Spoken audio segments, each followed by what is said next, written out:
Good evening, everybody. Good evening, sir. Good evening, sir. Good evening, pa. Good evening, sir. Good evening, sir. Okay. So last classல நாம என்ன பண்ணோம், பாரம்பரிய மாதலின் கொள்கைகள் மற்றும் வேறுபாடுகள்ல என்னென்ன டேர்ம்ஸ்லாம் நாம யூஸ் பண்றோம். பொதுவா புறத்தோற்ற பண்புனா என்ன, ஜீனாக்க பண்புனா என்ன, அல்லது புறத்தோற்ற விகிதம்னா என்ன, ஜீனாக்க விகிதம்னா என்ன, அல்லீல்னா என்ன, பண்புனா என்ன, சரியா, ஹோமோசைகஸ்னா என்ன, ஹெட்ரோசைகஸ்னா என்ன, சரியா, ஹோமோசைகஸ் டால்னா என்ன, ஹோமோசைகஸ் டார்க்னா என்ன, இந்த மாதிரி நிறைய பார்த்தோம். அதெல்லாம் புரிஞ்சுச்சா? படிச்சீங்களா? படிச்சிருப்பீங்க. Right, okay.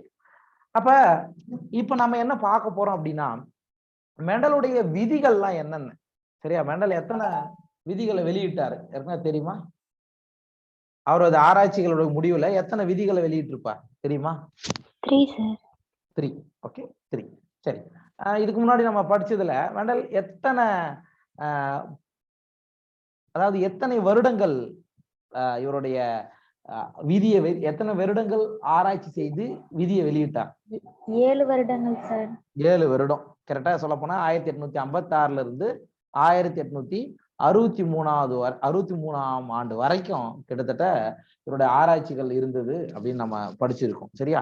அப்ப அந்த 7 பண்புகளை தேர்வு செய்து தான் இவர் ஆராய்ச்சி செஞ்சார். அப்ப அந்த 7 பண்புகளில் செய்த ஆராய்ச்சியின் விளைவாக இவ விதிகள் எல்லாம் வெளியிட்டிருப்பார். அவைகளை பற்றியும் ஒரிஜின் பாரம்பரிய மாதல், சரியா, ஒரிஜின் பாரம்பரிய மாதல், அதாவது இன்ஹெரிட்டன்ஸ் ஆஃப் ஒன் ஜீன், அவைகளை பத்தி தான் இந்த கிளாஸ்ல நம்ம பார்க்க போறோம். சரி, பார்க்கலாமா நேரடியா?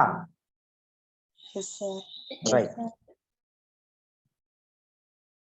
சோ பாரம்பரிய மாதலுக்கான மெண்டலுடைய விதிகள் நம்ம முதல்ல பார்க்க போறது என்னென்ன 3 விதிகள்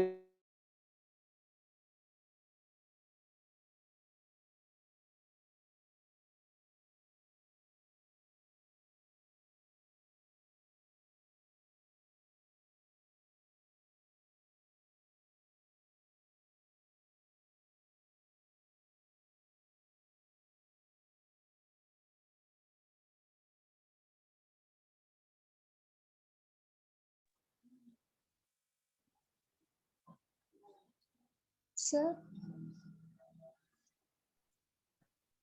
கேக்குதா? Yes, sir. கேக்குதா? ஒண்ணு இல்ல, ஒரு சின்ன பவர் கட்டு, வேற ஒண்ணும் இல்ல. Right, okay.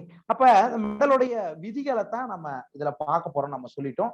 சரி, மெண்டல் வந்து பாத்தீங்கன்னா 19ஆம் நூற்றாண்டின் இடைப்பகுதியில, அதாவது 19ஆம் நூற்றாண்டுனா எதை குறிக்கும் சொல்ல முடியுமா? 19ஆம் நூற்றாண்டு அப்படின்றது எதை குறிக்கும்?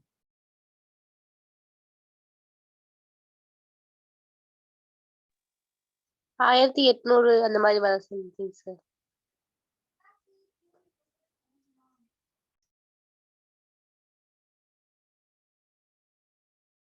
இது 1900 வரைக்கும் இருக்கிறது தானே 19ஆம் நூற்றாண்டு. நான் பேசுறது கேக்குதா? Yes, sir. அதாவது 1800ல இருந்து 1900 வரைக்கும் இருப்பது 19ஆம் நூற்றாண்டு. 1900 இருந்து 2000 வரை இருக்கிறது 20ஆம் நூற்றாண்டு. 2000 இருந்து 2100 வரைக்கும் இருக்கிறது 21ஆம் நூற்றாண்டு. இப்ப நம்ம எந்த நூற்றாண்டுல இருக்கிறோம்? 21ஆம் நூற்றாண்டு. 21ஆம் நூற்றாண்டு சார். அவ்வளவுதான், சரியா? அப்ப இவர் எந்த ஆண்டுகளுக்கு இடையில இவரது ஆராய்ச்சிகளை செஞ்சாரு அப்படின்னு பார்த்தோம்னா 19ஆம் நூற்றாண்டினுடைய இடைப்பகுதியில தான் இவர் இந்த ஆராய்ச்சிகளை மேற்கொண்டார். சரியா? அவர் தன்னுடைய ஆராய்ச்சிக்காக மெயினா எடுத்துக்கொண்ட தாவரம் எதுனா தோட்டப்பட்டாணி செடி. சரியா? தோட்டப்பட்டாணினா கார்டன் ட்ரீ அப்படின்னு சொல்லுவோம். சரிங்களா? ரைட். அக்கா, இந்த படி ஒரு நிமிஷம். மியூட் பண்ணுங்க திவ்யா. படிக்கிறேன், அதுக்கு மீனிங் என்னன்னு சொல்லு. ரைட். சோ அப்ப மெண்டல் 19ஆம் நூற்றாண்டுல இந்த தோட்டப்பட்டாணில ஆராய்ச்சி செஞ்சாரு அப்படின்னு சொல்லிட்டு பார்த்தோம். சரியா? அப்ப எந்தல இருந்து எது வரைக்கும் அவரோட ஆராய்ச்சி இருந்தது அப்படின்னா 1856ல இருந்து 1863 வரைக்கும் கிட்டத்தட்ட 7 ஆண்டுகள் இவர் தன்னுடைய ஆராய்ச்சியை பண்ணியிருக்கார். எதுல அப்படின்னா தோட்டப்பட்டாணி செடியில ஆராய்ச்சி செஞ்சு பாரம்பரிய மாதலுக்கான விதிகளை வெளியிட்டு இருக்கார். Laws of Johann Mendel. சரியா? சரி, மெண்டல் தன்னுடைய ஆய்வுக்கு 14 அல்லது 7 ஜோடி பண்புகளை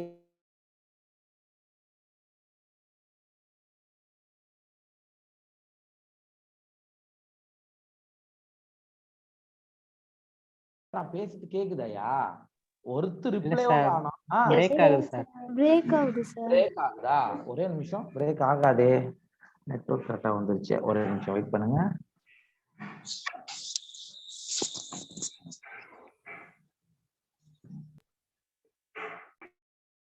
இப்ப கரெக்டா கேக்குதா? ரைட். அதாவது மெண்டல் எத்தனை ஜோடி பண்புகளை தேர்வு செய்தார்னா நம்ம என்னன்னு சொல்லணும்? எத்தனை ஜோடி? 7 ஜோடி. அல்லது டைரக்டா எத்தனை பண்புகள்னு கேட்டாருன்னா நம்ம என்ன சொல்லணும்? 14. இது ரெண்டுத்துக்குமான வித்தியாசத்தை பாருங்க. இங்க அது ரெண்டுத்துக்குமான வித்தியாசம் பாருங்க. 7 ஜோடி பண்புகள் அல்லது 14 பண்புகள். இத நீங்க எப்படி கேள்வி வருது அப்படின்றத வச்சுதான் நீங்க ஆன்சரை போடணும். சரி சார், பழைய புக் இருக்கு இல்லைங்க சார், பழைய புக்கு. அதுல 7 பண்புகளை தேர்வு செய்துன்னு இருக்கு சார். அதுதான்மா 7 பண்புகளை தேர்வு செய்தார்னா 14 தான். ஆக்சுவலா ஜோடி பண்புன்னு சார் வரணும். அதுதான்ப்பா சொல்றேன். நான் இப்ப அதுதானே சொல்றேன். ஜோடின்னு கேட்டா 7 ஜோடின்னு போடுங்க. ஓகே, அப்ப அத ஆப்ஷன்ல உங்களுக்கு என்ன குடுக்குறாங்க அப்படின்றத பார்த்து தான் நீங்க முடிவு பண்ணணும்னு சொல்றேன். Okay sir. ஓகேவா? நீங்க அந்த 7 பண்புகள்ன்றது என்னன்னா, ஜெனரலா 7 பண்புகள் வச்சு எதை வச்சு அவங்க சொல்லியிருக்காங்க அப்படின்னா, உயரம் அப்படின்றது, அதாவது உயரம்ன்றது ஒரு பண்பு தான். நெட்டையா குட்டையா அது வேற விஷயம். அது அதனுடைய மாற்று வடிவங்கள்னு நம்ம சொல்லிக்கலாம். சரியா? அப்ப நமக்கு எப்படி கேள்வி வருது அதன் அடிப்படையில நீங்க ஆன்சரை போடுங்கன்னு தான் சொல்றேன். சரியா? மெண்டல் தன்னோட ஆய்வுக்காக 7 ஜோடி உண்மையான இனப்பெருக்க பட்டாணி செடி வகைகளை எடுத்துக்கொண்டார். சரியா? 7 ஜோடி முக்கியமான ஞாபகம் வச்சுங்க. அது என்னென்ன எடுத்துக்கிட்டாரு அப்படின்றத இதுல டீட்டெயிலா இருக்கு. இங்க பாத்தீங்கன்னாவே தெரியும். முதல்ல விதை. சரியா? விதையில எடுத்துக்கிட்டோம்னா, விதையை பொறுத்த மட்டும் கிரே அண்ட் ரவுண்ட்.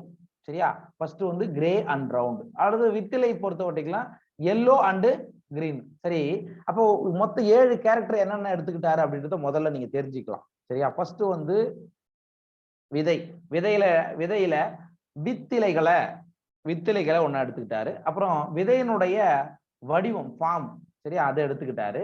அதுக்கப்புறம் மலரினுடைய நிறம் எடுத்துக்கிட்டாரு. அதுக்கப்புறம் இது என்னது? இது கனி. சரியா? கனியினுடைய அந்த பாடு அப்படின்னு சொல்லுவாங்க. என்னது? அந்த மேல இருக்கக்கூடிய அந்த உரை, அதை எடுத்துக்கிட்டாரு. அதுக்கப்புறம் இந்த கனியினுடைய பாடுடைய கலர் எடுத்துக்கிட்டாரு. சரியா? அதுக்கப்புறம் மலர் எங்கு அமைந்திருக்கிறது, நுனியில் அமைந்திருக்கிறதா, அதை எடுத்துக்கிட்டாரு.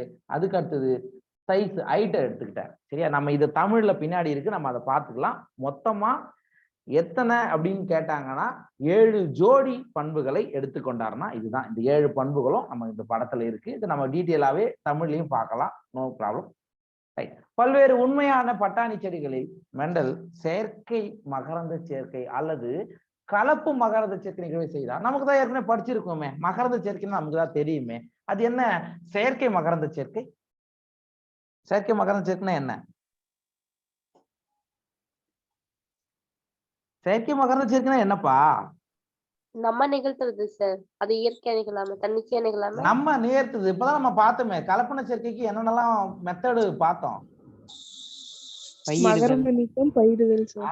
மகரந்த நீக்கம், எமாஸ்குலேஷன் அண்ட் பேக்கிங்னு பார்த்தேன்ல, அதெல்லாம் எதுல வரும்? அப்ப அவர் தன்னுடைய கார்டன்ல பட்டாணி செடிகளை வளர்த்து என்ன பண்றாரு? கலப்பு மகரந்த சேர்க்கைய செய்கிறார். கலப்பு மகரந்த சேர்க்கைய செய்கிறார். மைக்க மியூட்ல போடுங்க மத்தவங்க. ரைட். தன்மகரந்த சேர்க்கையில் பண்பின் நிலையான பாரம்பரியத்தையும் பல தலைமுறைக்கு அது வெளிப்படுகிறது என்பதையும் கண்டுபிடித்தார். திவ்யா, நான் உனக்கு எத்தனை வாட்டிமா சொல்றது மியூட்ல போடுங்கன்னு சொல்றேன், நீங்க கேட்கவே மாட்டீங்க.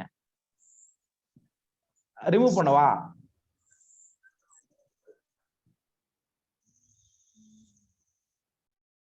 திவ்யதர்ஷினி நீங்க இல்லம்மா, இன்னொரு திவ்யா. Right, okay. சோ தன்மகரந்த சேர்க்கையில பண்பினுடைய நிலையான பாரம்பரியம். அப்போ ஒரு கேரக்டர் வந்து அடுத்தடுத்த தலைமுறைக்கும் அது வெளிப்பட்டுக்கிட்டே இருக்கு. அதுதான் நிலையான பாரம்பரியம்னு சொல்றோம். சரியா? அப்ப நீங்க செல்ஃப் பாலினேஷன் நடக்கும் பொழுது பட்டாணி தாவரத்துல எப்பயுமே நமக்கு தெரியும் தன்மகரந்த சேர்க்கை ஈஸியா நடக்கும்னு நமக்கு தெரியும். அப்ப தன்மகரந்த சேர்க்கை நடக்கும் பொழுது அது நிலையான பாரம்பரியத்தை அடுத்தடுத்த தலைமுறைகளுக்கு கடத்து செல்கிறது. சரியா? அந்த மாதிரியான அதே கேரக்டர் பல தலைமுறைகளுக்கு எந்த விதமான மாற்றமும் இல்லாமல் பல தலைமுறைகளுக்கு அது கடத்தப்படுகிறது என்பதை மெண்டல் கண்டுபிடித்தார். சரியா? ரைட்.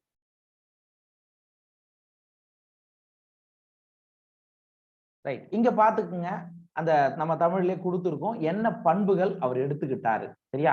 எத்தனை மாறுபட்ட பண்புகள் அப்படின்றத கான்ட்ராஸ்டிங் ட்ரையட் என்ன அதுன்றதையும் நீங்க பாத்துக்குங்க. சரியா? முதல்ல தண்டினுடைய உயரம் அப்படின்ற ஒரு கேரக்டர். தண்டினுடைய உயரம் அதாவது ஸ்டெம்முடைய ஹைட் அப்படின்னு ஆங்கிலத்துல சொல்றோம். நெட்டை மற்றும் குட்டை, டால் அண்ட் டார்க். அப்ப நெட்டைன்றது ஓங்கு பண்பா, குட்டை என்பது ஓங்கு பண்பா? நெட்டை ஓங்கு பண்பு சார். நெட்டை ஓங்கு பண்பு சார். ஆமா.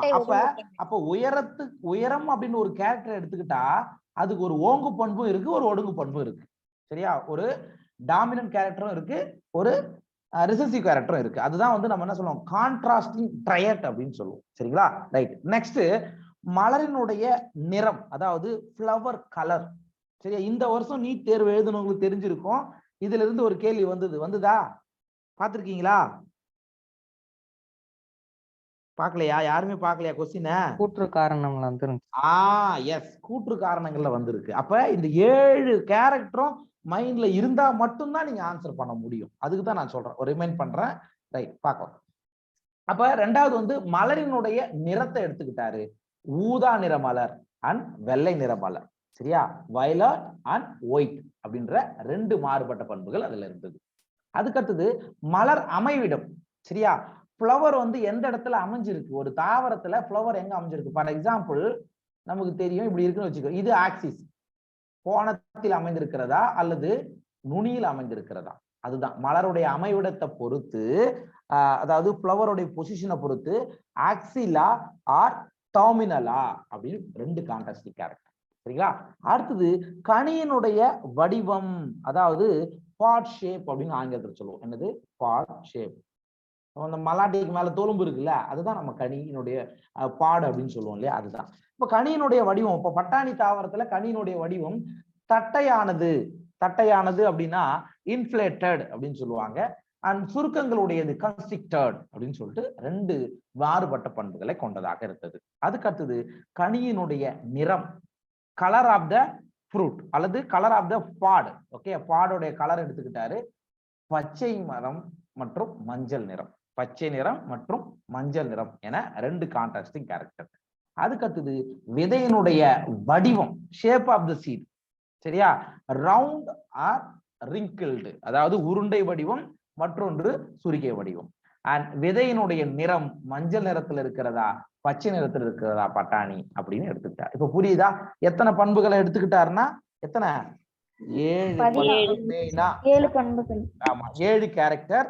அண்ட் கான்ட்ராஸ்டிங் ட்ரையட்னு கேட்டா 14 நம்ம சொல்லிக்கணும். புரிஞ்சுச்சா? இது இது நீங்க இதை வந்து நீங்க கண்டிப்பா ஞாபகம் வச்சுக்கணும். இங்க பாருங்க, கனி பொறுத்த மட்டும் இல்ல, கனியினுடைய வடிவம், கனியினுடைய நிறம். சரியா? விதையை பொறுத்த மட்டும் இல்ல, விதையினுடைய வடிவம், விதையினுடைய நிறம். இப்படி 4 கேரக்டர் ஈஸியா புரிஞ்சுக்கலாம். விதை எடுத்துக்கிட்டா அதோடைய ஷேப், கலரு. சரியா? பாடு எடுத்துக்கிட்டீங்கன்னா, அதாவது கனி எடுத்துக்கிட்டீங்கன்னா அதோடைய வடிவம், கலரு. இது 4 ஈஸியா மனப்பாடம் பண்ணிக்கலாம். மீதி இருக்கிறதுல மலர் எடுத்துக்கிட்டா மலருடைய நிறம் அமைவிடும். புரியுதா? ஒவ்வொன்றுத்துக்கு 2 வந்துருச்சா?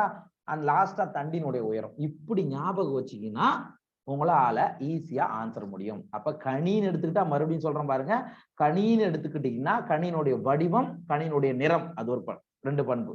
விதைன்னு எடுத்துக்கிட்டா விதையினுடைய வடிவம், விதையினுடைய நிறம், 4 ஆச்சு. மலர் எடுத்துக்கிட்டீங்கன்னா மலரினுடைய நிறம், மலரினுடைய அமைவிடம். சரியா? லாஸ்டா தண்டினுடைய உயரம். இது புரிஞ்சுச்சா?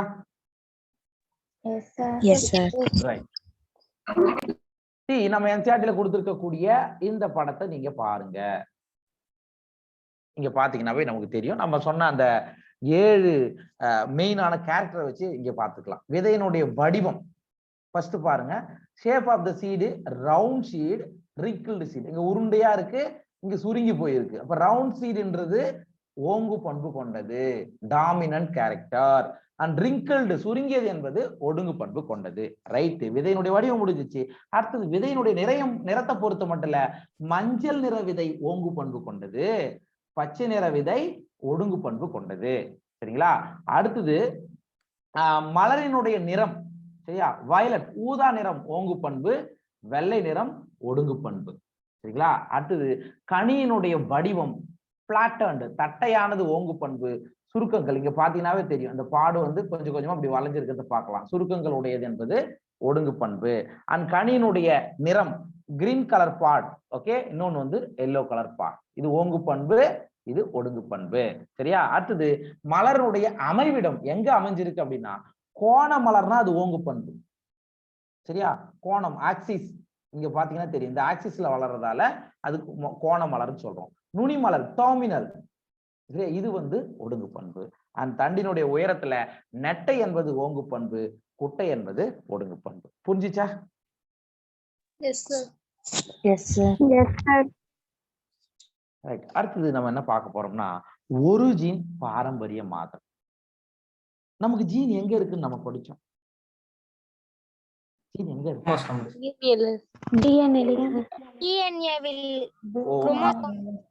அதாவது நியூக்ளியஸ், குரோமோசோம், குரோமோசோமுக்குள்ள டிஎன்ஏ, டிஎன்ஏல பர்டிகுலர் இடத்துல ஜீன் இருக்கு. கரெக்டா? ரைட். இப்போ ஒரு ஜீனுடைய வேலை என்ன? ஜீனுடைய வேலை என்ன? தலைமுறைக்கு மரம் அதை கடத்துறதுங்க சார். எதை கடத்துது? பண்புகள். எஸ், ஆமா, பண்புகள். சரி, ஒரு பண்பை கண்ட்ரோல் கொண்டு வச்சுக்கிறது ஒரு ஜீன். இப்ப நான்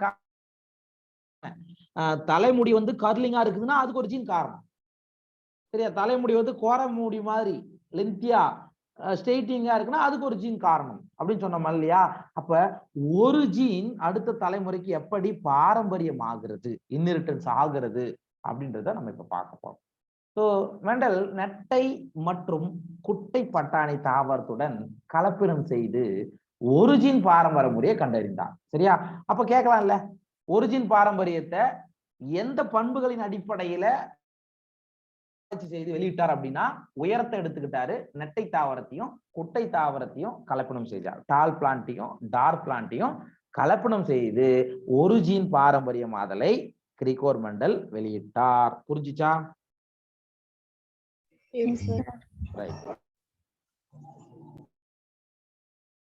இதில் தோன்றிய விதைகளில் இருந்து உருவாகும் தாவரங்கள் முதல் தலைமுறை சேய்கள் அல்லது F1 தலைமுறை என்று அழைக்கப்படுகிறது. அதாவது F1 அப்படின்னா என்னன்னா, ஃபீலியல் 1 அப்படின்னு அர்த்தம். ஃபீலியல்னா என்ன அர்த்தம்பா? ஏதாவது தெரியுமா? ஐடியா?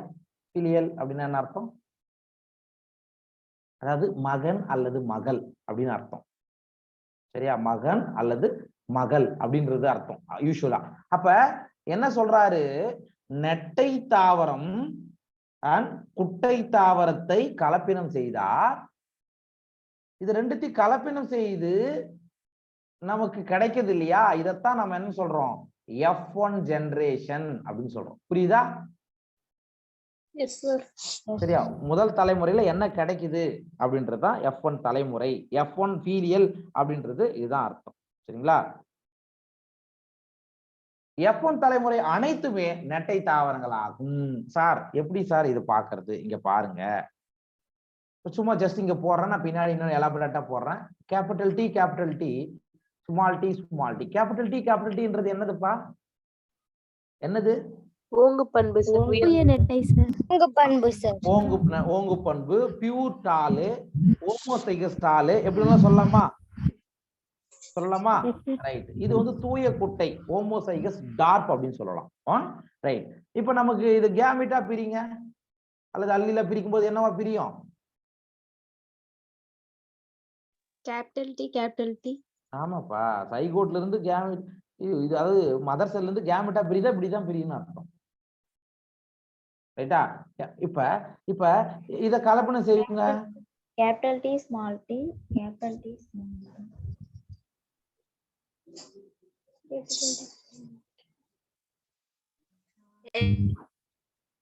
புரியுதா? அப்ப இதான F1 தலைமுறை. Yes sir. அப்ப F1 தலைமுறையில எல்லாமே எப்படி கிடைச்சது? Capital T small T. அப்படின்னா இது டாலா டார்ப்பா? உயரமா குட்டையா? உயரம். உயரம். அதுதான்ப்பா சொல்றாங்க. F1 தலைமுறையில் அனைத்துமே என்னது? நெட்டை தாவரங்கள் அப்படின்னு சொன்னாங்க. சரிங்களா சார்? இங்க செயற்கை மகரந்த சேர்க்கை எப்படி செஞ்சிருக்காருன்றது இங்க கொடுத்திருக்காங்க பாருப்பா.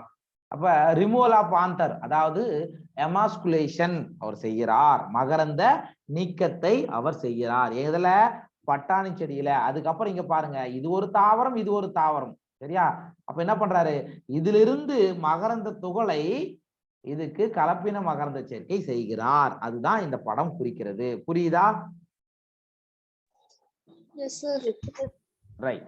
F1 தலைமுறைக்குள் தற்பளப்பு செய்து கிடைக்கப்பெற்ற F2 தலைமுறை தாவரங்களில் நெட்டை 3 குட்டை 1. சார் இது எப்படி சார் நமக்கு தெரியும்? இங்க பாத்துக்குங்க.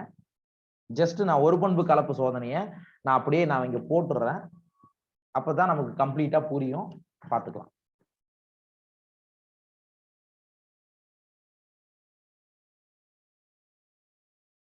இது யார்? இது பேரண்டா?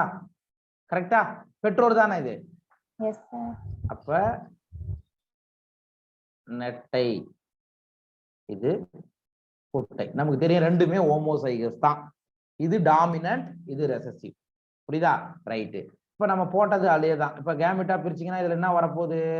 நான் ஏற்கனவே போட்டது போட்டுடுறேன். அல்லது அல்லீல்கள் எப்படின்னு சொல்லிக்கலாம். ஓகே. அப்ப நமக்கு இது வந்து கேமிட்ஸ். சரியா? அடுத்தது F1 தலைமுறையில இந்த கேமிட்டுகள் கலப்பினம் செய்யும் பொழுது, கலப்பு அடையும் பொழுது நமக்கு என்ன கிடைக்குதுன்றத பார்த்துக்கோம். Capital T small D.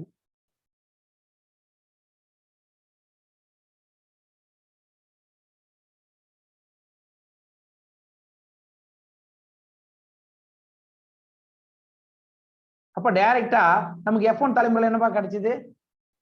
இது என்ன என்ன என்ன டால்னு சொல்லலாம். இத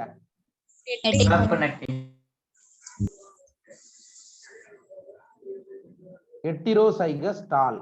ஓகே, ஹெட்டிரோசைகஸ் டால். ஓகே, நம்ம ஏற்கனவே படிச்சிருக்கோம்.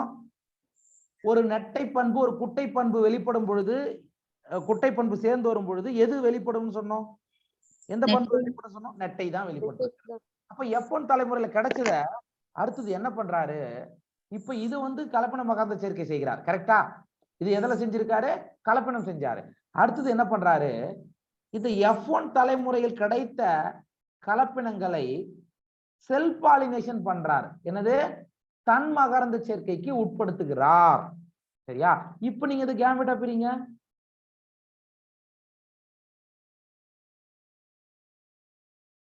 கரெக்டா? Yes sir. சரியா? இத இப்படியும் போடலாம், வேற மெத்தட்லயும் போடலாம். நம்ம அது ரெண்டுத்தையுமே நான் சொல்றேன். அப்ப இது என்னது? இது கேபிட்டல் டி கேபிட்டல் டி. கரெக்டா? இது கிராஸ் பண்ணீங்கன்னா கேபிட்டல் டி ஸ்மால் டி. கரெக்டா? நான் போறது கரெக்டா தப்பான்னு பாத்துக்குங்க. சரியா? இது கிராஸ் பண்ணீங்கன்னா எப்பவுமே டாமினன்ட் கேரக்டர் தான் முதல்ல எழுதணும். அப்படி போகணும். ஓகே, இதையும் கிராஸ் பண்ணுங்க. Small T small T. சரியா? இதுதான் நமக்கு F2 ஜெனரேஷன் சொல்றோம். ஃபீலியல் 2 ஜெனரேஷன் சொல்றோம். சார் இதை நம்ம ஷார்ட்டா எப்படி சார் போடுறது? செக்கர் போர்டு தெரியும்ல எல்லாருக்கும்? தெரியும் சார்.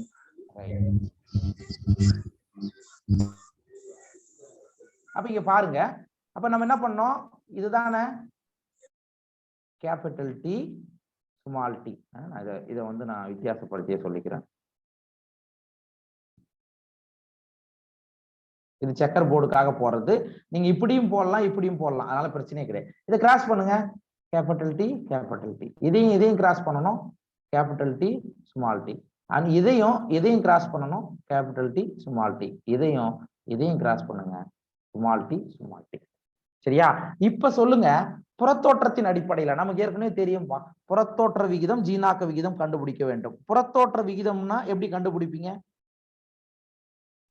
ஓங்கு பண்பு ஒடுங்கு பண்பு எத்தனை இருக்குன்னு பார்ப்போம் சார். ரைட்டுப்பா. இங்க சொல்லுங்க, புறத்தோற்றத்தின் அடிப்படையில, அதாவது நம்ம எடுத்துக்கிட்டது 3 நெட்டை ஒரு குட்டை சார். அவ்வளவுதான். நமக்கு ஒரு கேபிட்டல் டி வந்தா கூட அது எதை வெளிப்படுத்தும் சொன்னோம்? எந்த பண்பு வெளிப்படுத்தும்? நெட்டை. 1 2 3. கரெக்டா? ரைட். குட்டை தாவரம் எத்தனை இருக்குது? 1 sir. 1. இது என்ன ரேஷியோ? பினோடைபிக் ரேஷியோ, தோற்ற விகிதம். ஓகேவா? ரைட். அடுத்தது பாருங்க, ஜீனாக்க விகிதம். ஜீனாக்க விகிதம்னா நான் என்ன சொன்னேன் காலையில? மரபணு வகை. ஆமா, உள்ள இருக்கக்கூடிய ஜீன் லெவல்ல நம்ம பார்க்கணும். இப்ப மைக்க மியூட்ல போட்டுருங்கம்மா, டிஸ்டர்பன்ஸா இருக்கு பாரு. கிளாஸ் தனியா இருக்கிறவங்க மட்டும் மைக் ஆன்ல வைங்க, மத்தவங்க வைக்காதீங்க. ரைட். இப்ப பாருங்க, கேபிட்டல் Tன்றது ஹோமோசைகஸ்டாலா? கரெக்டா? ஹோமோசைகஸ்டால் எத்தனை இருக்குதுங்க? 3 sir. 2 3 இருக்கா? ரெண்டு இருக்கு. பாப்பா ஒண்ணே ஒண்ணுதான்பா இருக்கு. ஹோமோசைகஸ்னா என்ன? பிடின்னு இருக்குல்ல சார், ஒடுங்கு பண்புலி ஒண்ணு இருக்குல்ல சார். நான் கேட்டது ஹோமோசைகஸ். ஹோமோசைகஸ்னா என்னன்னு சொன்னேன் காலையில கிளாஸ்ல சொன்னனே பாப்பா. ஹோமோசைகஸ்னா ஒரே மாதிரியா இருக்கணும். கரெக்டா இல்லையா? இதான் ஹோமோசைகஸ். இன்னும் புரியலையா? சார் நானும் அதான் சார் சொன்னேன். Okay sir. எத்தனை நீ 2 சொன்னல? ஆமா சார். 2 எங்க இருக்கு? ஓங்கு உயரம் அப்புறம் ஒடுங்கிய. நான் ஹோமோசைகஸ் ஸ்டால் எத்தனை இருக்கு அப்படி சொல்றேன். ஹோமோசைகஸ் ஸ்டால் எத்தனை இருக்கு? 1 sir. 1. சரியா? இதான் ஹோமோசைகஸ் ஸ்டால். ரைட். அடுத்தது ஹெட்ரோசைகஸ் ஸ்டால் எங்க இருக்கு? எத்தனை இருக்கு? 2 sir. 2 sir. அடுத்து ஹோமோசைகஸ் டார்க் எத்தனை இருக்கு? 1 sir. அவ்வளவுதான்ப்பா. சரியா? ரைட். மைக்லாம் மியூட்ல போடுங்க, காது வலிக்குது. மைக்லாம் மியூட்ல போட்டுருங்க. சரி. அப்ப இது ஜீனோடைபிக் ரேஷியோ, ஜீனாக்க விகிதம். அப்ப புறத்தோற்ற விகிதம்னா நம்ம பாக்குறோம், நேரடியா என்ன தெரியுது? உயரமா வளருதா, செடிகள் குட்டையா வளருதா, அவ்வளவுதான், முடிஞ்சு போச்சு.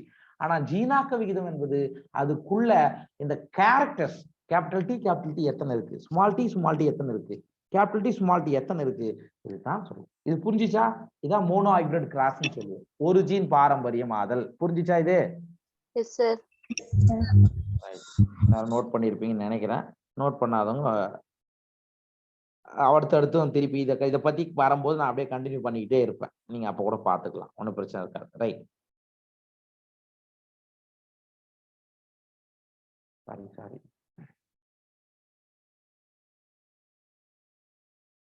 சரி. இவ்வாறு ஒரு தலைமுறையிலிருந்து மற்றொரு தலைமுறைக்கு பண்புகளை கடத்துவதை காரணிகள் என்று அழைத்தார். யாரு காரணிகள்னு சொன்னாரு? மெண்டல். அதுதான் அவர் ஜீன்லாம் அவர் சொல்லல. அவர் என்ன சொல்லல, ஜீன்லாம் சொல்லல, ஜோகன்சன் தான் ஜீன் சொன்னாரு. அப்ப ஒரு தலைமுறையிலிருந்து அடுத்த தலைமுறைகளுக்கு பண்புகளை கடத்துவது காரணிகள் என்று, ஃபேக்டர்னு யார் சொன்னதுன்னா கிரிகோர் ஜோகன் மெண்டல் சொன்னார். ஓகேவா? ரைட்.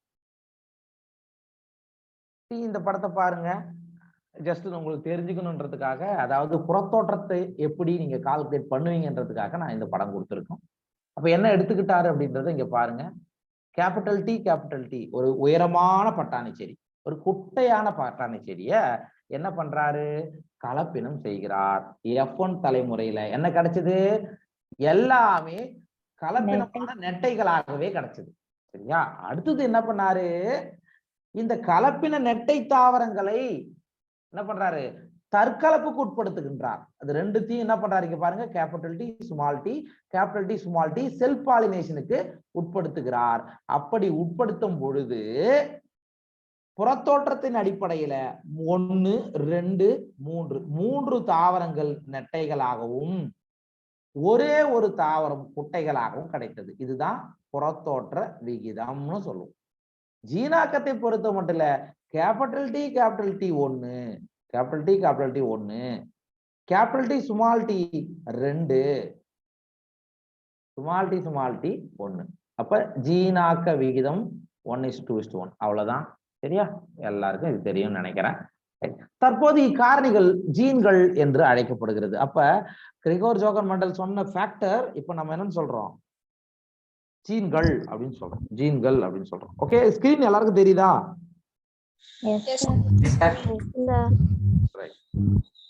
ஒரு குறிப்பிட்ட பண்பை வெளிப்படுத்த 2 வேறுபட்ட காரணிகள் தேவைப்படுகின்றன.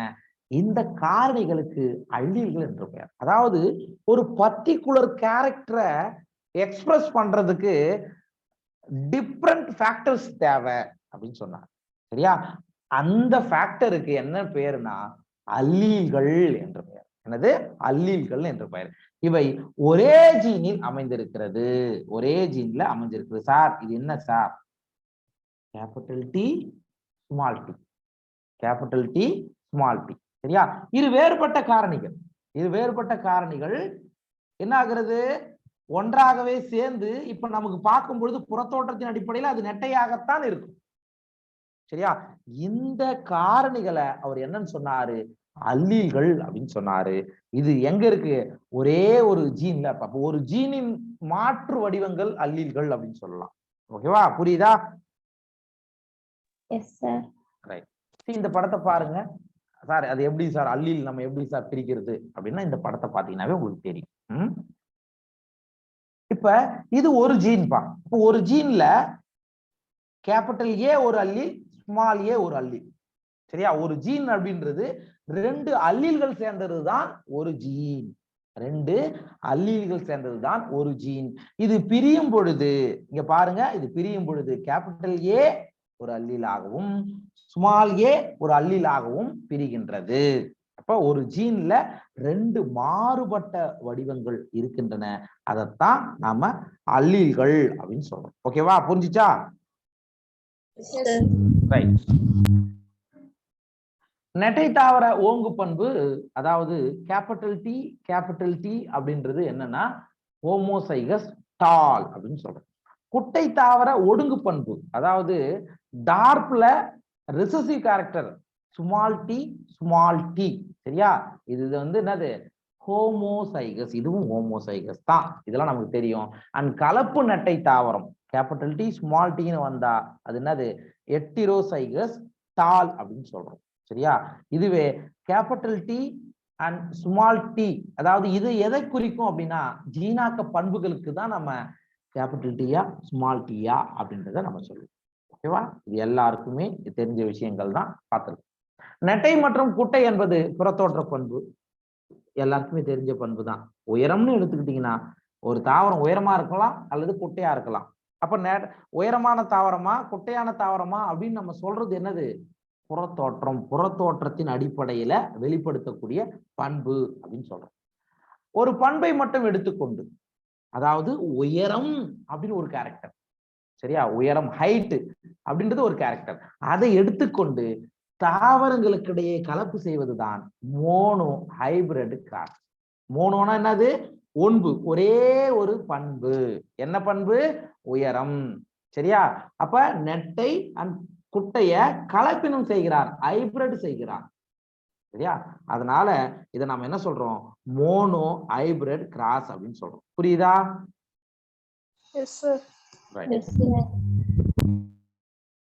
பெற்றோர் தாவரத்தில் இருக்கும் ஒரு பண்பிற்கான அல்லீல்கள் மியாசிஸ் பகுப்பின் காரணமாக தனித்தனி அல்லீல்களாக பிரிக்கப்பட்டு கேம்பிட்டுகளாக உருவாகிறது. சார் இங்க என்ன சார் சொல்ல வராங்க?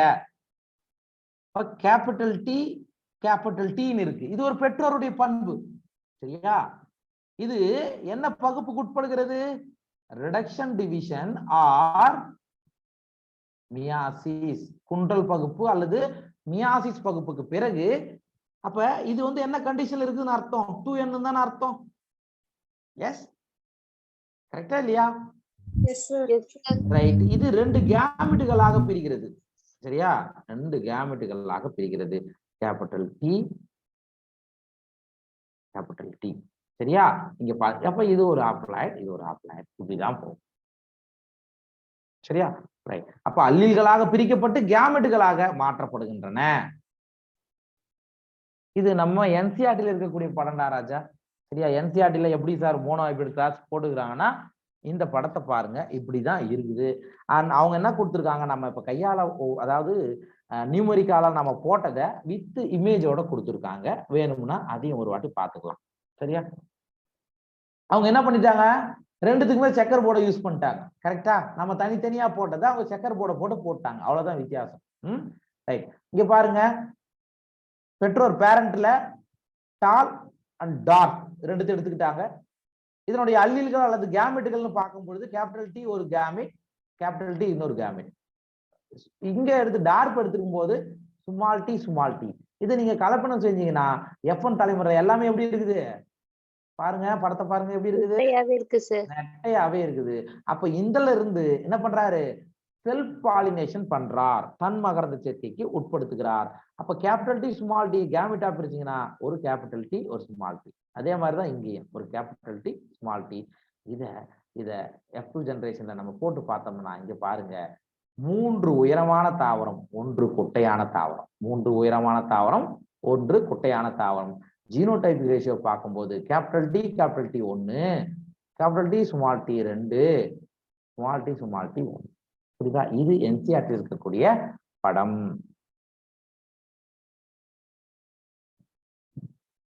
ரைட். அடுத்தது புன்னட் ஸ்கொயர் அப்படின்னா என்னங்க சார்? ஈஸியா கண்டுபிடிக்கிறதுக்குங்க.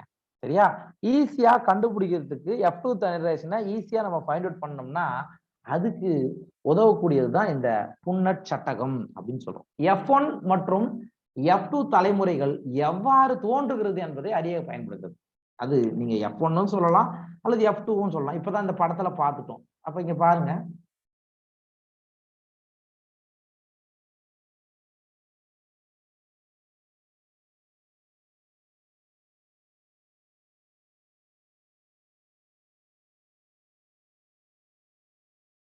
இப்ப பாருங்க, டைரக்டாவே F1 ஜெனரேஷன்ல டைரக்டாவே நம்ம புன்னட் ஸ்கொயர்ல போடலாம். புரியுதா? சரி, அதான் இங்க ஓகே. புன்னட் சட்டகம் F1 தலைமுறை, அதே போல F2 தலைமுறைகள். இப்பதான் நம்ம ஏற்கனவே போட்டோம். F2 தலைமுறைனா ஜஸ்ட் அதேதான்.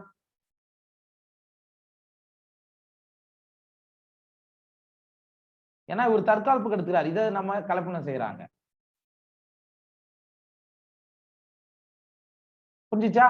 அப்ப புன்னட் ஸ்கொயர்ன்றது இந்த பாக்ஸ். சரியா? புன்னட் அப்படின்றவரால கண்டுபிடிக்கப்பட்டதால இதை நம்ம என்ன சொல்றோம்? புன்னட் ஸ்கொயர் அப்படின்னு சொல்லுவாங்க. அது யாருன்னா ஒரு பிரிட்டிஷ் சயின்டிஸ்ட். அவர் வந்து யாரு? British scientist, British geneticist. இது கூட நீட்ல கேட்டிருக்காங்க ராஜா. புன்னட் அப்படின்றவர் தான் இந்த புன்னட் ஸ்கொயர் கட்டகத்தை கண்டுபிடிச்சாரு.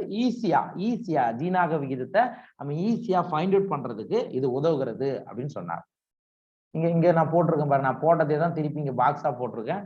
இதுக்கு பேர் தான் புன்னட் ஸ்கொயர். அப்ப புன்னட் ஸ்கொயர் மூலமாக நம்ம ஈஸியா அதனுடைய ஜீனாக்க விகிதத்தை நம்மால் கண்டறிய இயலும். அப்ப ஜீனாக்க விகிதம் 1:2:1 ஈஸியா நீங்க இப்படி போட்டு பாத்தீங்கன்னா உங்களுக்கு ஈஸியா தெரிஞ்சிடும்.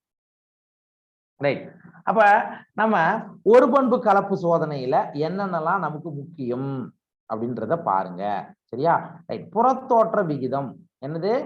3:1. இது நாம எப்படி வேற மாதிரி எப்படிலாம் உன்னை கான்ட்ராஸ்ட் பண்ணலாம், அதாவது எப்படி உங்களை கன்ஃபியூஸ் பண்ணலாம் அப்படின்றது நீங்க பாருங்க. இங்க பாருங்க சார், 3 தாவரம் உயரமான தாவரம், 1 தாவரம் குட்டையான தாவரம். இது நம்ம வேற மாதிரி எப்படி சொல்லலாம்னா 75% உயரம், 25% குட்டை சொல்லலாமா?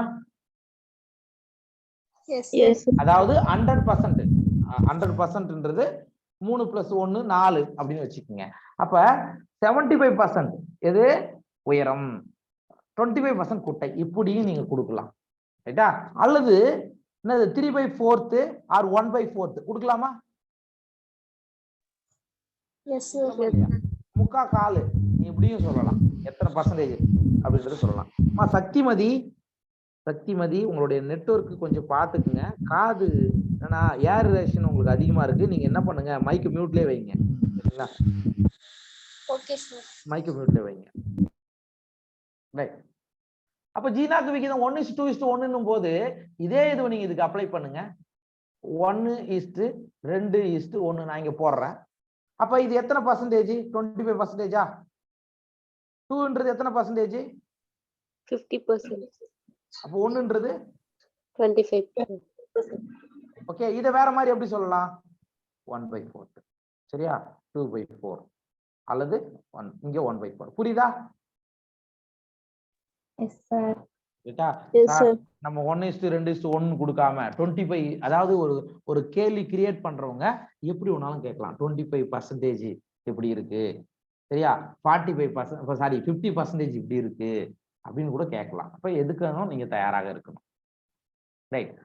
அப்ப ஒரு பண்பு கலப்பு சோதனை நமக்கு எல்லாருக்கும் புரிஞ்சிச்சா? ஏதாவது டவுட் இருக்கா? No, sir. No sir. Right. அடுத்தது நாம பார்க்க போறது சோதனை கலப்பு, டெஸ்ட் கிராஸ் அப்படின்னு சொல்றோம். சோதனை கலப்பு அப்படின்னு சொல்றோம். சார், இந்த ஒரு பண்பு கலப்பு சோதனையின் அடிப்படையில உருவானது ஒண்ணுதான் இந்த சோதனை கலப்பு அப்படின்னு சொல்றோம். ஒரு பண்பு கலப்பு சோதனை அடிப்படையில் உருவானதுதான் இந்த சோதனை கலப்பு. சரிங்களா? ரைட். என்ன பண்றாங்க அப்படி பாருங்க. F2 தலைமுறையில் தோன்றிய ஓங்கு பண்பு தாவரத்துடன், என்னது? F2 தலைமுறையில ஓங்கு பண்பு தாவரம் என்னது? இது வந்து ஹோமோசைகஸா ஹெட்ரோசைகஸா பாருங்க.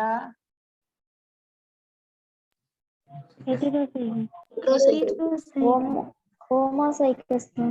இது ஹோமோசைகஸ் இல்ல பாப்பா, heterozygous. Capital T small T கலந்து வந்தாவே அது ஹெட்ரோசைகஸ் தான்.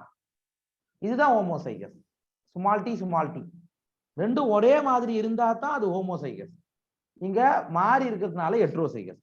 என்ன சொல்றாங்க? சோதனை கலப்பு அப்படின்றது என்ன அப்படின்னா, F2 தலைமுறையில் தோன்றிய ஓங்கு பண்பு தாவரத்துடன் ஒரு பியூர் ஒடுங்கு பண்பு பெற்றோர் தாவரத்தை தற்கலப்புக்கு உட்படுத்தினால் வருவதுதான் சோதனை கலப்பு அப்படின்னு சொல்றோம். அதுதான் என்ன சொல்றாங்க? சோதனை கலப்பு. இதை நம்ம போட்டு பார்த்தா நமக்கு ஈஸியா புரியும். இங்க பாருங்க. அப்ப ஒரு பண்பு கலப்பு சோதனையில F2 தலைமுறையில ஒரு கலப்பின நெட்டை கிடைச்சது, கேபிட்டல் டி ஸ்மால் டி. இத எது கூட கிராஸ் பண்றார்? ஒரு பியூர் டார்க் பிளான்ட் கூட கிராஸ் பண்றார். கரெக்டா? இது கிராஸ் பண்ணுங்க. அப்ப இது கேமிட்டா பிரிச்சீங்கன்னா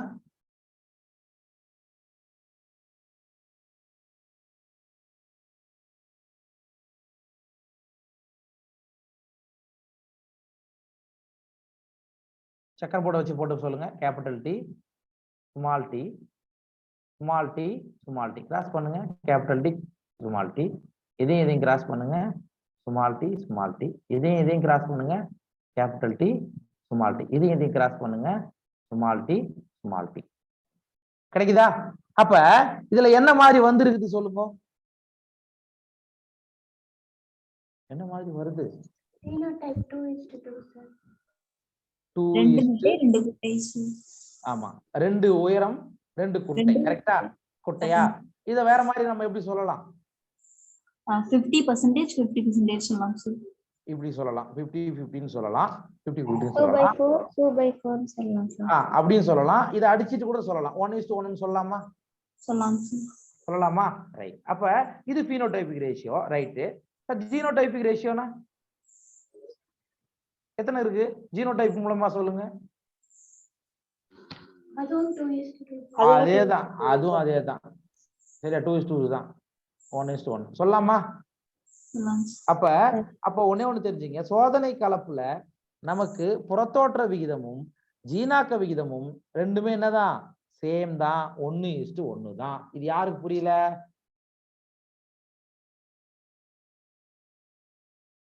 புரிஞ்சுச்சாப்ப? Yes, sir. Yes sir.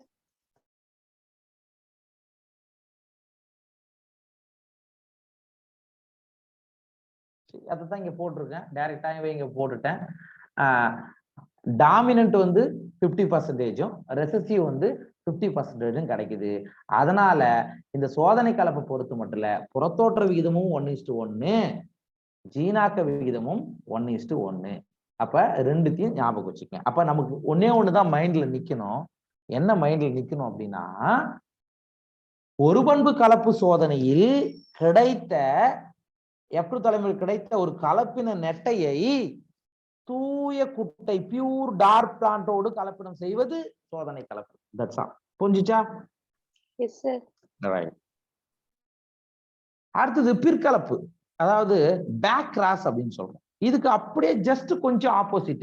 அதனால நம்ம இதை பார்க்கிறோம். அப்படின்னா என்ன சார்? பேக் கிராஸ்னா என்ன? F2 தலைமுறையில் தோன்றிய கலப்பு ஓங்கு பண்பு, அதாவது ஹெட்டிரோசைகஸ் டால் பிளான்ட்டோடு தூய ஓங்கு பண்பு பெற்றோர் அப்படின்னா என்ன? பியூர் ஹோமோசைகஸ் டால் பிளான்ட்டை தற்கலப்பு செஞ்சீங்கன்னா அதுக்கு பேரு என்ன சொல்றோம்? பேக் கிராஸ் அப்படின்னு சொல்றோம். அல்லது அவுட் கிராஸ், புறக்கலப்பு. பிற்கலப்புக்கு இன்னொரு பேர் என்னது? புறக்கலப்பு அப்படின்னு கூட சொல்லுவோம். சார், அப்ப நம்ம இதை போட்டு பார்க்கலாமா? அப்ப என்ன சொல்றோம்? ஒரு கலப்பின நெட்டை தாவரத்தை தூய நெட்டை தாவரத்தோடு கலப்பினம் செய்வது என்ன சோதனை? பிற்கலப்பு பிற்கலப்பு சோதனை அல்லது வெளிக்கலப்பு சோதனை, எப்படி ஒண்ணாலும். அப்ப இதை அப்படியே பிரிங்க, கேபிட்டல் டி ஸ்மால் டி, இதை பிரிங்க, கேபிட்டல் டி கேபிட்டல் டி. அப்ப அடுத்தது டைரக்டா ஒரு சக்கர் போர்டு.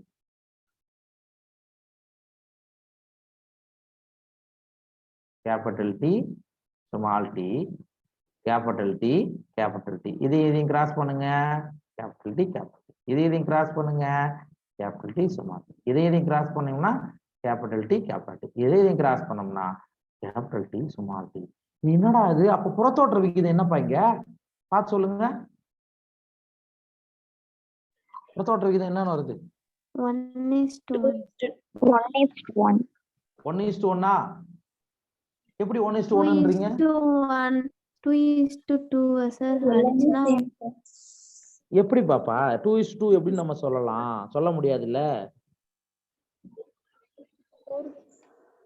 இப்ப 4 தாவரம் கிடைக்குது, 4மே உயரம் தானே? 4மே நிட்ட சார். ஆனா 4மே உயரம்னா என்ன சொல்லலாம்? ஜஸ்ட் ஒண்ணே ஒண்ணு போட்டு. ஓகேவா? சரி, ஜீனாக்கு விகிதம் சொன்னா 2:2. இதை நம்ம வேற மாதிரி எப்படி சொன்னா 1:1 சொல்லலாமா? அதாவது கேபிட்டல் டி கேபிட்டல் டி 2 இருக்கு, கேபிட்டல் டி ஸ்மால் டி 2 இருக்கு. கரெக்டா? அப்ப ஜீனாக்கு விகிதம் 1:1, புறத்தோற்ற விகிதம் வெறும் 1. இது யாருக்குன்னா டவுட் இருக்கா?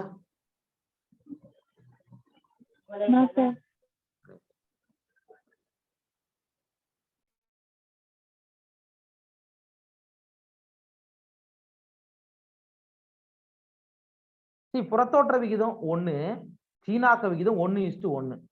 இது நம்ம புக்லயே எல்லாமே இருக்கும். நம்ம எப்படி கிராஸ் பண்றோம் அப்படின்றத மட்டும் பாத்துக்குங்க.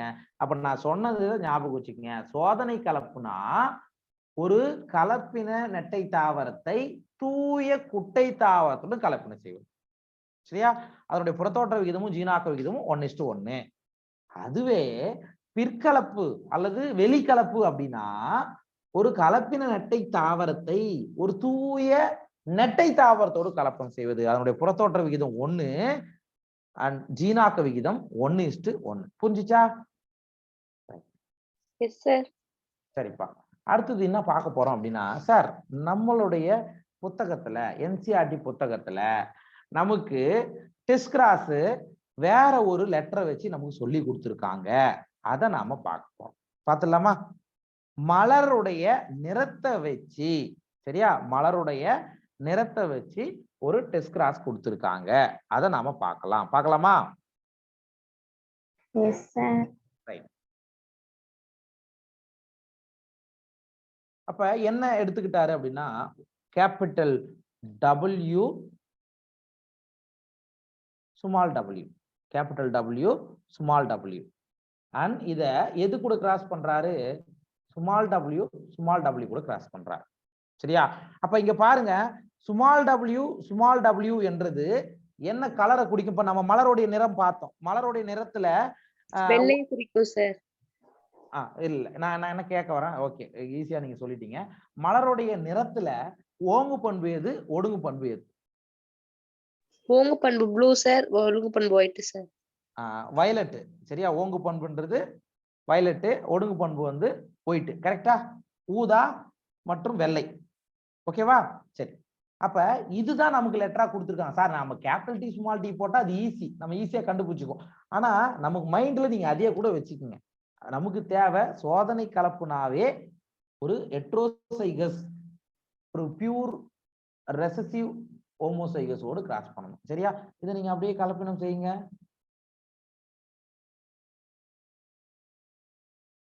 இங்க பாருங்க, கேபிட்டல் W ஸ்மால் w அப்படி இருந்தா இது என்ன கலரை குறிக்கும்? என்ன கலர்ல இருந்திருக்கும் இந்த ஃப்ளவர்? சொல்லுங்க. Violet colour sir. அவ்வளவுதான், ஊதா நிறம். வயலட். சரி, அப்ப ரெண்டுமே ஸ்மால் w இருந்தா அது என்ன கலர்ல இருந்திருக்கும்? வெள்ளை ஒயிட், வெள்ளை. சரியா? ரைட்டுங்க. இப்ப அப்படியே நம்ம போடுங்க, capital W small w, small w small w cross பண்ணுங்க, கேபிட்டல் W ஸ்மால் w. இதையும் கிராஸ் பண்ணுங்க, ஸ்மால் டபிள்யூ ஸ்மால் டபிள்யூ. இதையும் கிராஸ் பண்ணுங்க, கேபிட்டல் டபிள்யூ ஸ்மால் டபிள்யூ. இதையும் கிராஸ் பண்ணுங்க, ஸ்மால் டபிள்யூ ஸ்மால் டபிள்யூ. சரியா? இப்ப இதன் அடிப்படையில நீங்க சொல்லுங்க பார்க்கலாம். அப்ப புறத்தோற்ற விகிதம் என்ன? எத்தனை ஊதா நிற மலர் இருக்கு இதுல? 2 சார். 2 சார். 1 2 கரெக்டா? 2 ஊதா நிற மலர். ஏன்னா இது புறத்தோற்ற பண்பு.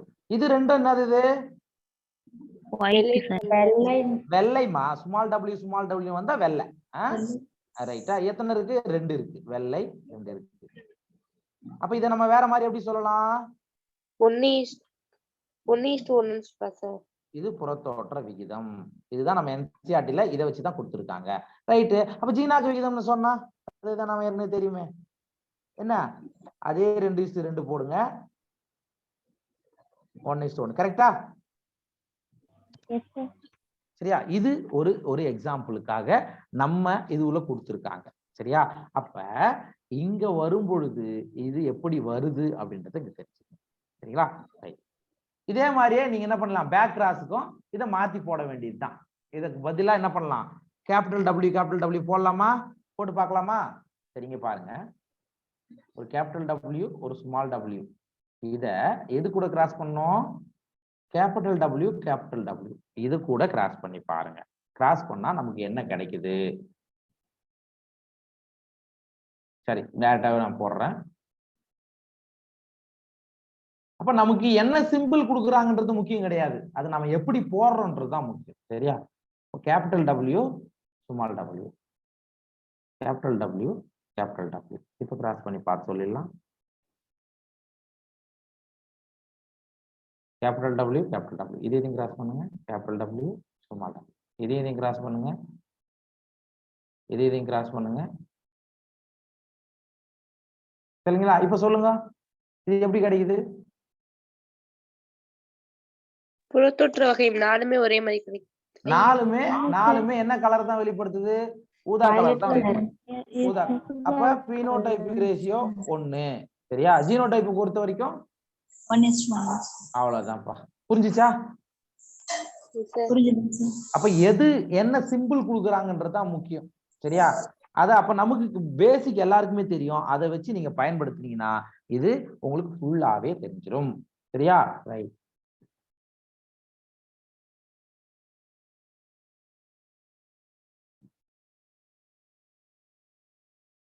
அடுத்து நாம என்ன பார்க்க போறோம்னா பாரம்பரிய மாதலின் கொள்கைகள் அல்லது விதிகள். Law of dominance, law of segregation இதெல்லாம் இருக்குங்க. அதுதான் நம்ம பார்க்க போறோம்.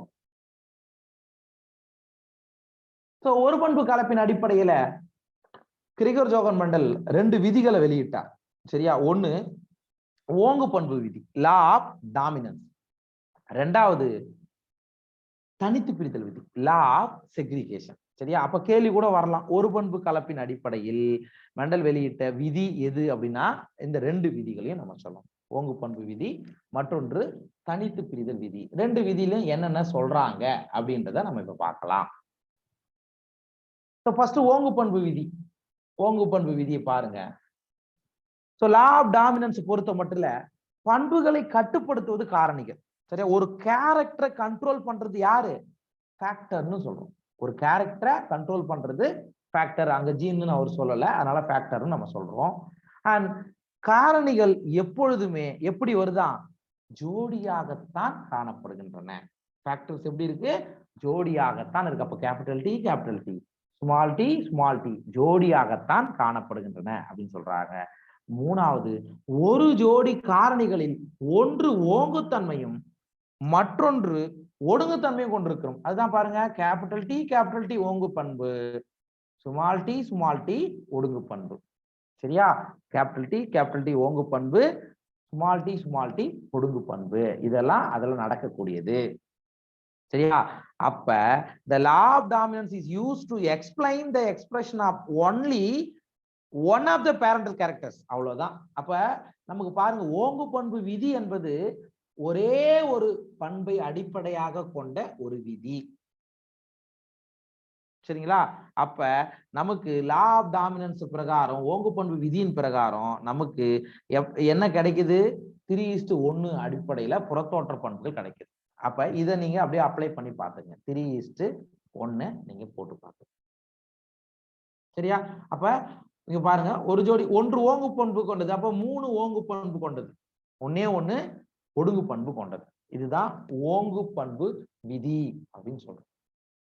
சரிங்களா? புரிஞ்சுச்சா? Yes sir. அதாவதுமா 2 இருக்கு, 1 ஓங்கு தன்மையா இருக்கு, இன்னொன்னு ஒடுங்கு தன்மையா இருக்கிறது. எப்பொழுதுமே நீங்க ஒண்ணு பார்க்கணும், ஓங்கு தன்மை கொண்டது ஒடுங்கு தன்மை என்ன பண்ணிடுது? சப்ரஸ் பண்ணுது. அப்ப இங்க ஃபார் எக்ஸாம்பிள் இதை நீங்க எடுத்துங்களேன். ஒரு கேபிட்டல் டி ஒரு ஸ்மால் டின்னு வரும்பொழுது எந்த பண்பு வெளிப்படுகிறது உங்களுக்கு? Capital T sir. ஓங்கு பண்பு. அப்ப என்ன பண்ணுது? இந்த ஓங்கு பண்பு எதை என்ன பண்ணுது? ஒடுங்கு பண்பை மறைத்து விடுகிறது, அதை சப்ரஸ் பண்ணி விட்டுறது. அவ்வளவுதான். இதான் ஓங்கு பண்பு விதி. ரைட். அடுத்தது தனித்து பிரிதல் விதி, லா ஆஃப் செக்ரிகேஷன். அதாவது வேறுபட்ட ஒரு ஜோடி காரணிகள், ஜீன்கள் கலப்புயிரில் இணைத்து கொண்டு வரப்படும் பொழுது அல்லீனின் இரு அங்கங்களும் கலப்படையாமல் ஒன்றாக இருந்து கேமெட்டுகளின் உருவாக்கத்தின் பொழுது தனித்து பிரிந்து சென்று ஒரே ஒரு அங்கம் மட்டும் ஒரு கேமெட்டுக்குள் செல்கிறது. சார் என்ன சார் சொல்ல வராங்க? இங்க பாருங்க, லா ஆஃப் செக்ரிகேஷன்ன்றது என்ன அப்படின்னா, கேபிட்டல் டி ஸ்மால் டி இப்படின்னு இருக்கு, வேறுபட்ட காரணிகள் வச்சுக்கணும். சரியா? இது ஒரு கலப்புயிரி தானே, F1 தலைமுறையில கிடைச்ச ஒரு கலப்புயிரி தானே, கரெக்டா? F1 ஜெனரேஷன் நமக்கு கிடைச்ச ஒரு ஹைபிரிட். இது ரெண்டும் எப்படி இருக்குது? கலப்படையாமல் தனித்தனியா தான் இருக்கும். ஃபார் எக்ஸாம்பிள் இது நீங்க கேமெட்டா பிரிச்சீங்கன்னா என்ன ஆகுது? கேபிட்டல் டி தனியா ஸ்மால் டி தனியா பிரிஞ்சு போதா? இல்லையா? அப்ப என்ன சொல்றாங்க? இது ரெண்டும் கலப்படையாமல் கேமெட்டுகள் பிரியும் பொழுது தனித்தே கேமெட்டுக்குள் செல்கிறது. இதுதான்டா தனித்து பிரிதல் விதி. F1 தலைமுறையில வேறுபட்டு காணப்பட்டா கூட அது கேமெட்டுகளை உருவாக்கப்படும் பொழுது இதில் 2ல ஏதாவது ஒரு அங்கம் மட்டுமே தனித்து பிரிகின்றன. இதுதான் நம்ம என்ன சொல்றோம்? லா ஆஃப் செக்ரிகேஷன் சொல்றோம். புரிஞ்சுச்சா?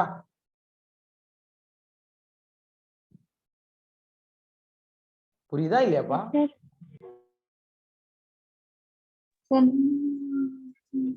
என்னம்மா சொல்லுங்க. அதாவதுமா இங்க பாருங்க, இதை நான் அடுத்து சொல்றேன்.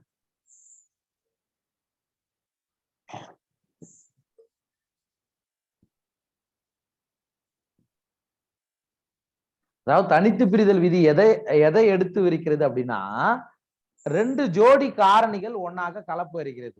சரியா? அதாவது கலப்புயிரி அப்படின்னா என்ன நமக்கு தெரியும். கலப்புயிரி நம்ம எடுத்த ஒரு பண்பு கலப்பின் அடிப்படையில நீங்க சொல்லுங்க. இது பியூர் ஹோமோசைகஸ், இது ஹோமோசைகஸ் தான், ஆனா ரெசசிவ். இது டாமினன்ட், ரெசசிவ். இது ரெண்டு நமக்கு F1 தலைமுறையில என்னமா கிடைச்சது?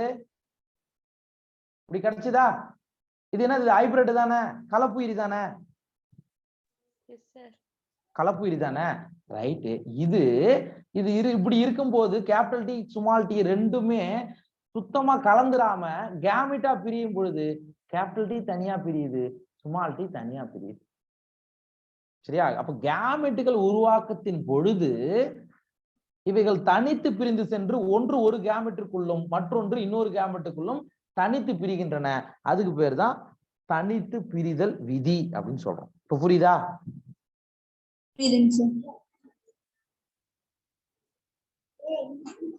ரைட். அடுத்தது முழுமை பெறாத ஓங்குத்தன்மை, இன்கம்ப்ளீட் டாமினன்ஸ். இதுவும் அவரோட ஒரு விதி தான். இதுல என்ன சொல்றாங்க அப்படின்னு பாரு. முழுமை பெறாத ஓங்குத்தன்மை என்பது கலப்பு பாரம்பரியம் என்போம் சார். எல்லாத்திலையும் ஓங்கு பண்பு வெளிப்படாம இருக்கும் சார், அதுதான் இங்க சொல்றாங்க. முழுமை பெறாத ஓங்குத்தன்மை என்பது கலப்பு பாரம்பரியம் அப்படின்னு இன்னொரு வாட்டி நம்ம சொல்லலாம். கலப்பு பாரம்பரியம் அப்படின்னு சொல்லலாம். பாருங்க என்ன அப்படின்றத பாருங்க. சரி, நம்ம ஒண்ணு பண்ணலாம். இந்த முழுமை பெறாத ஓங்குத்தன்மை நம்ம நாளைக்கு கிளாஸ்ல கண்டினியூ பண்ணலாம். சரிங்களா? ஏன்னா இப்ப ஆரம்பிச்சு அது முடிக்க முடியாது. என்ன அப்படின்னா, இப்பதான் நம்ம பார்த்தோம், 2 விதிகளை நம்ம பார்த்தோம். ஓங்கு பண்பு விதி, தனித்து பிரிதல் விதின்னு பார்த்தோம். இப்போ ஓங்கு பண்பு விதி நம்ம படிச்சோம். ஓங்கு பண்பு விதியில என்ன சொன்னாங்க? என்ன சொன்னாங்க? ஓங்கு பண்பு விதியில என்ன சொன்னாங்க? கேரக்டர் ஃபேக்டர் தான் கட்டுப்படுத்துதுன்னு சொன்னாங்க சார். ஒரு கேரக்டர் ஃபேக்டர் தான் கட்டுப்படுத்துது அப்படின்னு சொல்றோம். சரிங்களா? அந்த ஃபேக்டர் எப்பவுமே எப்படிதான் இருக்கும்? ஒரு பேரா தான் இருக்கு அப்படின்னு பண்ணிக்கோ. ஒண்ணு ஓங்குத்தன்மை, இன்னொன்னு ஒடுங்குத்தன்மை. சார் இங்க முழுமை பெறாத ஓங்குத்தன்மை நான் சிம்பிளா சொல்லிடுறேன். நம்ம அடுத்த கிளாஸ் இன்னும் டீட்டெயிலா பார்க்கலாம். இப்ப ஃபார் எக்ஸாம்பிள் நமக்கு இங்க என்ன பண்ணிருப்பாங்க அப்படின்னா, முழுமை பெறாத ஓங்குத்தன்மையில என்ன கிராஸ் பண்ணாங்க அப்படின்னா பாருங்க. ஒரு சிவப்பு நிற மலர் கேபிட்டல் ஆர் அப்படி வச்சுக்கோங்க. ஒரு வெள்ளை நிற மலர் ஸ்மால் ஆர். இது வந்து ரெட் கேபிட்டல் ஆர், இது வந்து ஒயிட். இது ரெண்டுத்தையும் கிராஸ் பண்றாங்க. ரெண்டுத்தையும் கிராஸ் பண்ணும்போது என்ன கிடைக்கும் அப்படியே சொல்லுங்க? கேபிட்டல் ஆர் ஸ்மால் ஆர் தானே வரும். இப்ப மெண்டலுடைய கூற்றுப்படி இது என்ன கலரா இருந்திருக்கணும்? Red colour. இங்க பாருங்க, இங்க ரெட் கேபிட்டல் ஆர் ரெட் தானே இருந்திருக்கணும். ஆமாங்க சார். ஆனா இங்க என்ன நடந்தது? புதுசா ஒரு கலர் வந்தது, இளஞ்சிவப்பு அப்படின்னு தோன்றுச்சு. என்னது? இளஞ்சிவப்பு. அதாவது ஒயிட்டும் ரெட்டும் சேர்ந்து புதுசா வந்துச்சு. அப்ப இங்க என்ன நடக்கலடா? ஓங்குத்தன்மை வெளிப்பட்டுச்சா? இல்ல சார். அப்ப இங்க என்ன நடக்கலன்னா, கேமெட்டுகள் தனித்து பிரியவில்லை. பிரிஞ்சு வந்தா கூட ரெண்டு கேரக்டரும் ஒன்னா பைண்ட் ஆயிடுச்சு. ரெட்டும் ஒயிட்டும் சேர்ந்து இளஞ்சிவப்பு அப்படின்னு ஒரு புதுசா ஒரு இது வந்தது. இதுக்கு காரணம் என்னன்னா, இங்க டாமினன்ஸ் வந்து இன்கம்ப்ளீட்டா இருக்குது, அவ்வளவுதான். அப்போ ஓங்குத்தன்மை முழுமையா வெளிப்படவில்லை. இதுவே ஓங்குத்தன்மை முழுமையா வெளிப்பட்டிருந்தா என்ன வந்திருக்கணும்? ரெட் கலர் தானே வந்திருக்கணும். ஆமாங்க சார். அது வெளிப்படலப்பா. இதுதான் முழுமை பெறாத ஓங்குத்தன்மைன்னு சொல்லுவோம். இதை நாம அடுத்த கிளாஸ்ல பாத்துக்கலாம். ஓகேவா? சரி, இது வரைக்கும் நடத்துட்டு தயவு செய்து திருப்பி போய் பாருங்க. அண்ட் இன்னொன்னு நாம சொல்லக்கூடிய ஒரே இதுதான், இப்ப நம்ம ஒர்க் அவுட் பண்ணோம் இல்லையா? என்னென்னலாம் நம்ம ஒர்க் அவுட் பண்ணிருக்கோம்? ஒரு பண்பு கலப்புக்கான இது ஒர்க் அவுட் பண்ணோம். ஜஸ்ட் நீங்க என்ன பண்ணுங்க, போயிட்டு ஒர்க் அவுட் பண்ணணும். ஓகே? அதே மாதிரி